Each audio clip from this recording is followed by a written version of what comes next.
When I got the call from one of Lagos's most elite private security firms, I didn't think much of it. I'd done high-risk details before, politicians, musicians, even a foreign diplomat once. But this one came with an NDA thicker than my arm and an offer I couldn't ignore.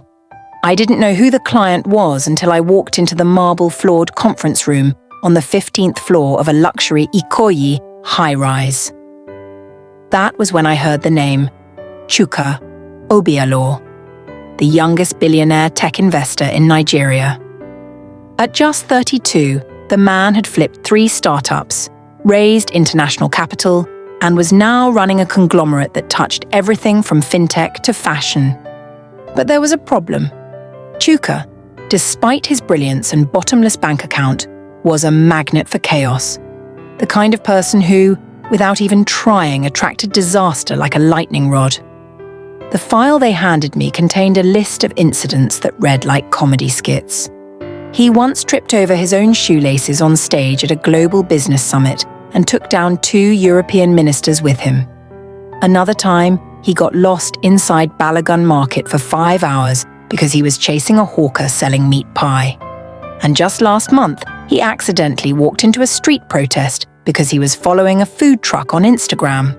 I was told to protect him at all costs.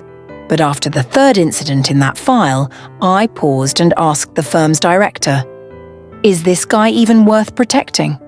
The man didn't blink. Chuka Obialo's net worth is over $900 million. He's in the middle of closing a massive merger that could change the tech landscape in West Africa. Yes, he's worth protecting. I took the job. My first day on the job started at 6 a.m. in Banana Island, at his penthouse apartment overlooking the Atlantic. The building had a doorman, 3 layers of security and private elevator access. Still, I was told to remain with him. Everywhere. I expected a serious executive type, maybe wearing a suit and barking orders into his phone. What I got instead was a sleepy-looking guy in mismatched designer pajamas, holding a bowl of cereal and scrolling through his iPad like a teenager on summer holiday. "Sup," he said, barely looking up. "You must be the bodyguard guy." "Call me Dare," I said, keeping my tone neutral. He nodded, took a bite of cereal, then asked, "So, can you fight lions?" Just in case. I blinked. "Lions? You never know with Nigeria these days," he said seriously, then burst out laughing. "Kidding, bro. Relax." That set the tone for everything that came after. By noon, he'd already spilled coffee on his shirt twice, missed a video conference because he forgot his phone in the fridge, and nearly slipped on the marble floor while dancing to a song on TikTok. I wasn't sure if I was guarding a genius or a walking accident, but what stood out, even more than the clumsiness, was the subtle tension I noticed in the background. A black SUV had trailed us from Lekki to VI. Twice I saw the same man sitting outside his gym. And when I reviewed the CCTV footage from the apartment later that night, I spotted an unfamiliar face hovering near the gate. I reported the patterns to my firm. They promised to look into it. But I'd been in the game long enough to know when something wasn't right. This wasn't just paparazzi or social media trolls. Somebody was watching Chuka, and they were getting too close. Still, Chuka didn't seem to notice. Or maybe he did, and just didn't care. That night, while he FaceTimed an investor in Dubai, shirtless and eating puff-puff, I stood by the balcony scanning the street. When he ended the call, he came over to me, leaned on the rail, and said, "Do you think I'm stupid?" It caught me off guard. "Number, but you make my job unnecessarily difficult." He chuckled, his eyes focused on the blinking lights in the distance. "Everyone thinks I'm this clumsy, clueless guy who just got lucky with tech. They don't know I was coding websites for cyber cafes in Enugu at 13, or that I paid my own way through college, built my first app in a room that had no light for days at a time." I was quiet. He turned to me. "I know someone's watching, but if I act scared, they win. So I laugh, I trip, I pretend I don't see, but I always see." I didn't know what to say to that. All I knew was, protecting him wouldn't just be about dodging stray bullets or escorting him through Lagos traffic. It would mean digging deeper, watching closer, and staying 2 steps ahead of whoever was out there trying to get close. The next morning, things escalated. We were leaving his office building in Victoria Island when a delivery van sped toward the car. I barely had time to pull Chuka back before the van screeched to a halt a few feet from us. The driver claimed he lost control, but I saw the glint of a camera hidden behind the dashboard, and the van had no delivery branding. It was a surveillance stunt. Or a warning. I pushed Chuka into the car, slammed the door, and got in beside him. "You okay?" I asked, catching my breath. He smiled like we just rode a roller coaster. "That was exciting. You sure you're not the one bringing all this drama?" I didn't laugh. For the first time since I took the job, I realized something deeper. I wasn't just protecting a billionaire from his own clumsiness. I was protecting a man who had made dangerous enemies and masked his survival strategy behind laughter, chaos, and cereal. This was no ordinary assignment, and I was already in too deep to turn back. What started as a routine job guarding a reckless billionaire soon spiraled into something far more dangerous than I'd signed up for. Chuka was still acting like the world revolved around memes and puff-puff, but beneath the surface, I could feel something tightening. A noose. At first, it was just shadows. Cars that lingered too long, faces that popped up in different locations pretending to be random. But then it got loud. Chuka's company, Novatech Solutions, was about to seal a billion-dollar merger with a European tech giant. It was set to be the biggest cross-continental partnership in Nigeria's digital space, and not everyone wanted it to happen. Investors were watching. Government agencies were involved. And somewhere among them, someone wanted Chuka out of the picture completely. He, of course, didn't see it. One afternoon, he posted a video of himself dancing to an old Don Jazzy beat in his gym, not realizing the background gave away the building's exact layout. That same night, a drone hovered outside his window for 6 minutes. I brought it down with a slingshot, old school, but it was enough to tell me we weren't dealing with just journalists. These were trained people, professionals, not here to snap pictures. They were scouting. Still, Chuka kept brushing it off. "Bro, relax. I've lived through worse," he said one morning as he nearly set the kitchen on fire while trying to fry plantain. I wanted to shake him. He didn't get it. He thought his charm or clumsy shield was enough to protect him. But charm doesn't stop bullets. My real breakthrough came one Friday afternoon when I followed his COO, Kine, to a meeting he hadn't listed on the schedule. Kine was the polished, calculating type, always wore sharp suits, always smiled too tightly. Something about him had never sat right with me.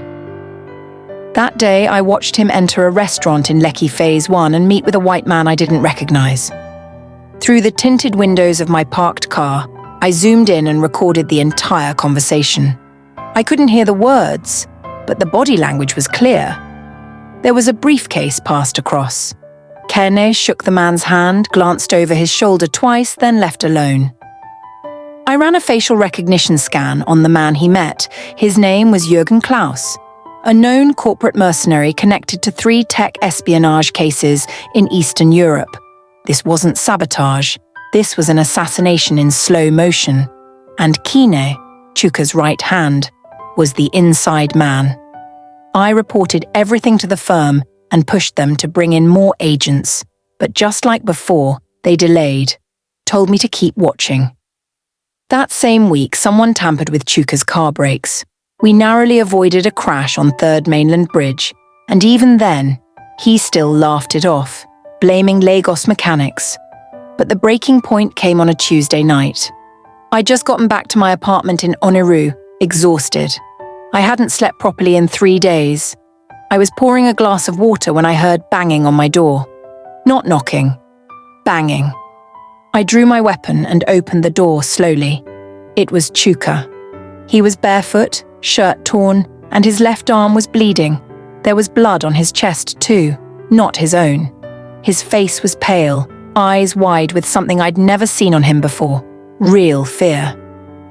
"I think I just killed someone," he whispered, "and I don't remember how." I pulled him inside, locked the door, and checked his wound. It wasn't deep, just a long gash on the arm, maybe from broken glass. The blood on his shirt was thick, dark, it belonged to someone else. "What happened?" I asked. He sat on my couch, hands trembling. I was at the innovation lab, wanted to pick up my prototype tablet. Everyone had left, then I saw him, one of the men you showed me in those photos. He was in the server room. I don't know what he was doing, but when he saw me, he pulled a knife. We fought. I hit him with something heavy. I think it was a fire extinguisher. He didn't move after that. I called in a contact at the firm to quietly check the building. 20 minutes later, he confirmed it. The man was dead. No ID, no phone, but his build matched one of the mercenaries spotted outside Chuka's office last week. I stared at Chuka. The man who once cried over a cracked iPhone screen was now sitting in my apartment covered in someone else's blood, shaking like a leaf. But behind the fear there was a spark of something else. Clarity. "They're not just trying to ruin me," he said slowly. "They want me gone." "Yes," I replied. "And someone inside your team is helping them." His eyes darkened. "Keener." It wasn't a question. I nodded. Chuka sat back, exhaled, and looked at me like he was seeing me for the first time. "I need your help. Not just to stay alive. I need to finish this merger, expose them, and then I'm out. I'm done living like this." I believed him. The clumsy billionaire was finally waking up, but I also knew this meant war. That night, we didn't sleep. We built a plan. Because now it wasn't just about protecting Chuka from enemies he couldn't see. It was about going after them, one by one. Everything I thought I knew about Chuka Obialo flipped the moment he sat across from me, hands still bloodied, voice steadier than it had ever been. The man who used to stumble over his own feet and confuse a toaster for a fax machine was now laying out plans with military precision. I realized then that the clumsy billionaire had been an illusion, a perfect smokescreen for someone far more dangerous, far more calculated, and far more intelligent than anyone gave him credit for. The next morning, he showed me his private server, a cloudless network buried beneath layers of encryption. There, he had collected years of data, phone calls, financial trails, emails, backdoor recordings, evidence that could burn down not just his enemies, but half the business elite in Lagos. Corrupt politicians laundering money through tech contracts, CEOs rigging IPOs, foreign investors manipulating startups from the shadows. Chuka had it all. He confessed that his goofy persona had been cultivated intentionally. Early on, he realized people underestimated those who didn't take themselves seriously. So he leaned into it, the dancing, the accidental live streams, the botched speeches. It made enemies drop their guard. They didn't see him as a threat. But all the while he was building something, a system of accountability, one hidden layer at a time. But now the mask had slipped, and the people who wanted him gone had noticed. They weren't pulling punches anymore. A second attempt was made on his life. A sniper posted 2 rooftops away from his office in Victoria Island. I spotted the glint of the scope just in time to push him out of view. That shot would have ended him. It was clear. The countdown had begun. We had 2 options, run or fight. I gave him the chance to disappear. I had contacts in Ghana and Dubai who could scrub identities and relocate him within 48 hours. But he refused. He said, "If I run, they win. They keep doing this to others. This is bigger than me now." So we stayed. Together we built a trap. We used Keen, the snake in his company, as bait. Chuka leaked a fake document about a second merger with a Chinese robotics firm. Within 24 hours, we tracked the leak to Keen's burner device. That alone wasn't enough to bring him down, but it was the perfect hook. We fed him more false information, this time about Chuka transferring the majority of his shares to a foreign bank account. As expected, the mercenaries moved again. Fast. But we were ready for them. Chuka staged a fake press conference at Echo Hotels and Suites. The moment the event went live on social media, We traced at least 5 agents converging on the location. Meanwhile, the real press conference, Didi and the Trap, was being held across the city at a secured warehouse in Surulere. That's where we confronted Kene and his contact, the same Jürgen Klaus from Lecky. They walked right into a meeting room rigged with hidden cameras, armed guards, and 2 cybercrime agents from EFCC who owed Chuka more than a few favors. Within minutes, the entire network started to crumble. Keane tried to bribe his way out, but it was too late. The EFCC had enough evidence to freeze accounts, raid offices, and indict 6 other tech executives tied to corporate espionage. But it didn't stop there. Chuka took it a step further. He made everything public. Through a live stream he hosted himself, no stuttering, no clumsiness, just calm conviction. He exposed everything. The corruption, the attacks, the failed attempts to silence him. The tech world didn't know what hit it. Within 24 hours, news channels across Nigeria and beyond were talking about the reckoning of Lagos tech. It became a national conversation. Investors pulled out of dirty deals. Young entrepreneurs saw the truth. People finally understood why someone like Chuka had been acting like a fool all along. By the time the dust settled, Novatech was safe, the merger went through, and half of Chuka's enemies were either in hiding or awaiting trial.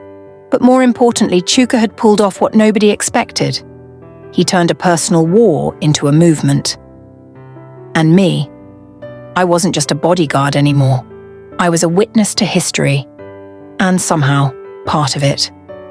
We sat one night on the balcony of his new office building, overlooking the city skyline. He handed me a bottle of malt and said, "You know, I didn't think anyone would stick around long enough to see the real me." I smiled.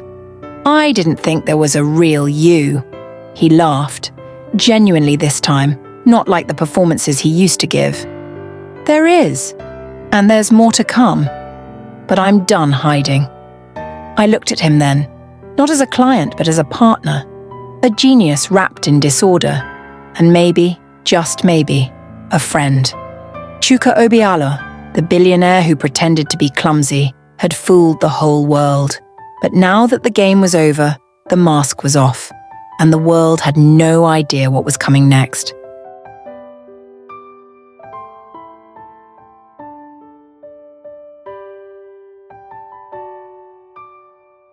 Don't forget to like, comment, share, and subscribe for more teachable and inspiring folk tales by FE.